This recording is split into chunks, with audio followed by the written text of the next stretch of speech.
do they not know how to choose yet? And she looked back at me. She's like, we don't teach them how to choose, do we? I'm like, no. Why aren't we teaching our kids from a very young age on how to make decisions or how to choose or what the difference is on how to create the results we want?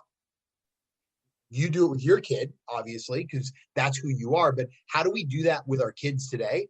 How do we inspire them to be able to make choices around their gut, about their heart, about what they want to create? Yeah, it's a great question. A lot of the stuff that I'm into now, obviously, anybody who's a new parent, and you're right along the way, brother, following suit. You begin to think about these things, and this is important stuff. For anybody who wants to change the world going forward, look no further than the kids. Plain and simple. They are the caretakers of whatever we have created. They are going to inherit, and that's really important that we start thinking multi-generationally, looking forward to leave something better for them. And really, when we look at this with choice, look, and this goes to adults too, there are things we need to get done, right? How I go about getting them done is up to me. Most importantly, what I think about how I need to get stuff done is also important. It's equal to getting it done. So if I have to mow the lawn, or I'll use an easier example, straight from A New Earth by Eckhart Tolle. If you have to change your tire because you have a blowout on the side of the road and it's an ice cold rainstorm outside, it just needs to get done. It simply is, right? Peter Crone talks about this well as on my podcast. Life is, and I'm going to butcher this, but he says, like, life always is as it is and only is for infinity. It's always just is, right? Like the thing happens. This is what happened. The interpretation of that is all headspace. So you get out of the car, you can be in acceptance or resistance to that. If I'm going to curse my way through this tire change, that's one way of being. I can resist what needs to get done. Or I can move into acceptance. Like, hey, it's not great weather for this. Earlier, they were running low. Now I got to change the tire now on a flat in the rain. I can accept this. Take a deep breath, shake it off, and just get this tire changed. You're probably not going to move up the ladder when it's a tire change or situation like that. But if you move into acceptance outside of resistance, you're going to feel relief from that. Right? Just like the relief of taking a dump. You have pressure, you take a dump, great, I feel better now. It's not necessarily where you're like craving the feeling of taking a dump, but as the pressure builds, you get there, your relief, right? So the relief is moving from resistance to acceptance. As we move further up that ladder, as Eckhart says, we can find enjoyment in the activity that we do. And if we're able to move up further, we can move into enthusiasm, which loosely translates into being in God. And Dr. Wayne Dyer talked about this. People talk to me about motivation. We switch from motivation to inspiration. And when you're inspired, you are literally in spirit. So whatever people's beliefs are on that, that's their own. But the point is, there is a higher version of what we can choose to operate with in the world. And when we're operating from that space of inspiration or enthusiasm, that's where flow happens. That's where we're not in the thinking mind. That's where pure joy happens, states of joy. And again, I'm not saying you're going to find that while you're changing a tire on the side of the road, but it simply has to get done because it is what is happening right now. For kids, there's a lot of is happening right now, as well as adults. And we do have a small degree of choice within that, right? The lawn needs to get mowed and the weeds need to get pulled, and we got to do, a weed whacker. You got to help out because we all do chores as a part of this family. Which would you like to do? The choice isn't if the yard gets done or not.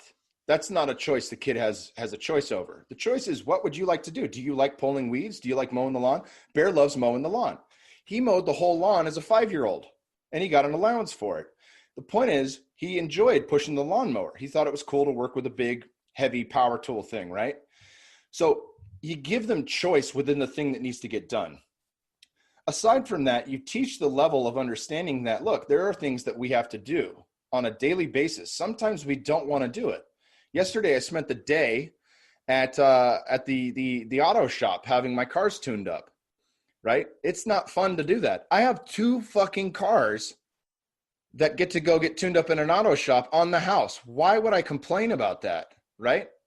Think about that. Like, it's just so much of this is a perspective shift. Much of this isn't necessarily what's happening. It's the way I'm viewing that. It's the perspective I have on what is happening right now. And if we can give that to our kids, that's a great place to start. Not every day Bear wants to go to school. He's in kindergarten for his second year, and then he'll go into first grade next year. It's a lot of the same stuff. It's arts and crafts. It's singing songs. It's playing outside. There is some newness depending on which season it is and different things that they're learning. But at the same time, it can be a little monotonous. And sometimes he doesn't want to go to school. He wants to stay home and play with me, or he wants to go out to Barton Springs and swim all day. And it's like, okay, the things you want to do, we will get to do, but we'll do it on the weekend. And we all have to go to school. I had to go to school. I had to go to school. It's actually against the law to not go to school when you're a kid, at least K through 12. So we need to go to school, right? Within that, how do we view it? What are the things that we look forward to? So if we can draw the focus there rather than the things we don't want to do, but all right, this has to get done.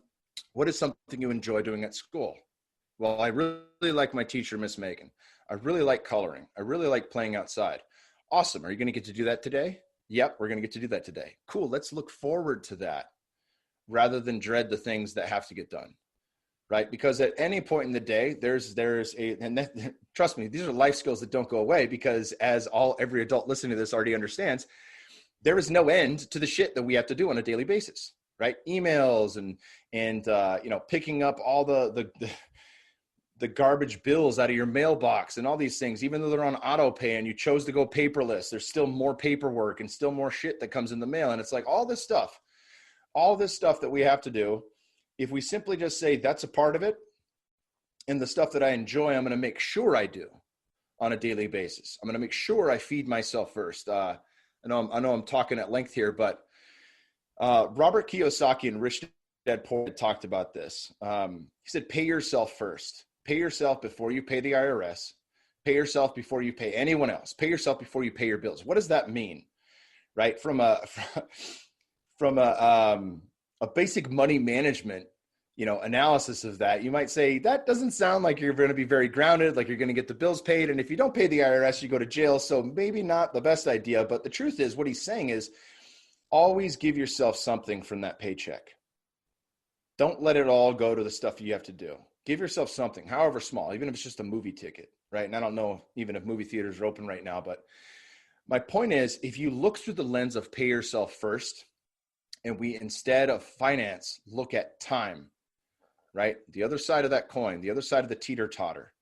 What do I do with my time on a daily basis that is for me, right? And there's an excellent book called King, Warrior, Magician, Lover by Robert Moore and one other guy. They're Jungian analysts, and it's a fantastic book for men's psychology, and it's a great book for women as well. You just substitute king for queen. What am I the king of on an archetypical level? First, I have my own inner kingdom, the kingdom of Daniel Puder, the kingdom of Kyle Kingsbury. I have sovereignty over a lot of what goes on in Kyle Kingsbury's own inner kingdom. Then I can stretch that kingdom to the relationship with my wife. I'm the king of that kingdom. She's the queen of that queendom. And then we have our family. I'm the king of this kingdom. She's the queen of that queendom. And then we have the workspace. Then we have, and you may not be the king of that workspace, but you certainly have your own inner kingdom that you use to contribute to that workspace. Well, of all the things that we're managing, of all the things that go on a daily basis that need to get done, and all the time, commitments, and responsibilities we have as adults, what part of that pie do I cut out for myself? It doesn't have to be the same thing each day, but every day I will either meditate, do yoga, lift weights, run, something that's for me on a physical movement level. And on days where I'm run down or the allergies are high, like right now, I might just hit the sauna and the ice bath. And on every single day, I'm going to spend some time in nature. On every single day, I'm going to walk the dog as close to sunrise and sunset as possible, not just for the circadian rhythm, not just for grounding and all the health benefits that come with that, but because we actually need to be outside. We can't just be in our box inside where we're recording this podcast, or in the box of the car, or in the cubicle at the office. We're meant and designed to be outside. And there's a lot of information there, from the trees' pheromones to the grass, to the air blowing, the wind blowing in our face. All of these things are communicating to us. And on an epigenetic level, very important, not just for our physiology, but for our psychology. And so if I know every single day, even if I'm stuck indoors the entire day, that when the day starts and when the day ends, I'm going to be outside, that's light at the end of the tunnel. Right? That is the sliver that I've carved out for myself that I don't go back on. That's something I give to myself every single day. And I also move a little bit every single day. I'm, as a dad, probably only lifting weights once or twice a week now, but the goal has changed. I'm not a professional athlete. I still have the body I want. I still get to move effectively. I still have strength. All of the things that I find to be important that I learned along my fight career, I can microdose those things and still get, a minimum effective dose with it. Tim Ferriss talked about that in 4-Hour Workweek and 4-Hour Body. What is the minimum effective dose for me to be able to inch my way towards my goals? And I'll leave with one last quote on this, to cap this idea. It's a football quote. Forget the name of the guy, but it's inch by inch, life's a cinch. Yard by yard, life is hard. So when we're trying to take big jumps towards financial success, big jumps towards fitness, big jumps towards anything, diet, I'm going to go hardcore. I'm doing carnivore. I'm doing any of these things to really, really tighten up. Yard by yard, life's hard. But if I inch my way towards that and I'm consistent with it, I find success in everything that I set out for. So I called one of my partners about a month and a half ago, and I said, I really enjoyed today. She goes, what are you talking about? Why? Why? I mean, you always enjoy everything, but why? I'm like, it's the first. She's like, yeah. I'm like, I get to pay everybody. We have 31 employees now. I'm like, I've been thinking about this because we've been growing. And it's amazing to be able to see how much, like, people would usually look at, spending, what we spend every month. They'd be like, oh my gosh, like, why can't I put more in my pocket? But I'm like, we're impacting so many lives, plus I get to pay them. So it's interesting on how I've taken, like, what you're saying with those, we call it a get to have to model. I believe the only thing you have to do in life is die. With the physical body doesn't mean you're dead in the real world if you get it. But I find that there's so many people that are stuck on what they have to do versus what they're blessed for and what they get to use, like your cars for. If you didn't have cars, how many miles would you have to walk? If you didn't have a house and pay, mortgage, where would you live? A tent? And so it's interesting. I absolutely love, the freedom to be able to have everything I have today, have the people in my life, have myself, have the time to do what I love to do in life. But I spent 10 years doing it, last 10 years. Like, fighting, I didn't like. I don't know if you liked fighting or I liked fighting more, but I didn't like fighting was cool, but I love the marketing and branding more. And so I look at how do I then support people not to, I love the intrinsic versus the motivation, because the intrinsic, what'd you call it? The inner spirit, it being inspired? Inspired, to be in spirit. So the intrinsic versus extrinsic, how do you take that to people that you work with? Because a lot of people are like, oh yeah, watch a video, get motivated, go keep watching that stuff, and go to my training program. But then end of the day, there's no intrinsic. So they're always looking extrinsically to feel whole. Yeah, that's important. Every great teacher, especially in the East, talks about the importance of finding it from within, right? All this seeking externally. I'm going to find my guru. I'm going to find my master. I'm going to find the guy that can help me climb the ladder.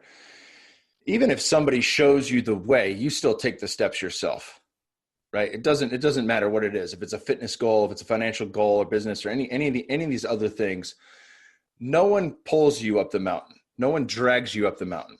They might show you an easier path for the next 10 yards, but you put one foot in front of the other and do it. And that's an important understanding, right? You can learn through a number of ways. Paul Chek talks about this, CHEK. He talks about this in his Pain Teacher podcast series on Living 4D with Paul Chek. The Pain Teacher is a 4-part series. And we all have the pain teacher. We've all experienced that at different points in our lives. The way source or God or whatever you want to call that works, we will hear a whisper. Could be, physical pain. It might be a mental, emotional pain. It will start as a whisper. Then it will start as a knock on the door. And eventually, if you still stop listening, the door's going to get kicked in. It might be an injury. It might be a huge financial setback. It might be your wife leaving you. The pain teacher is always present. Some people learn through pain. Or Ted Decker, who's a brilliant Christian author. He wrote The 49th Mystic and Rise of the Mystic states, fear is the ultimate illusion. Love is the ultimate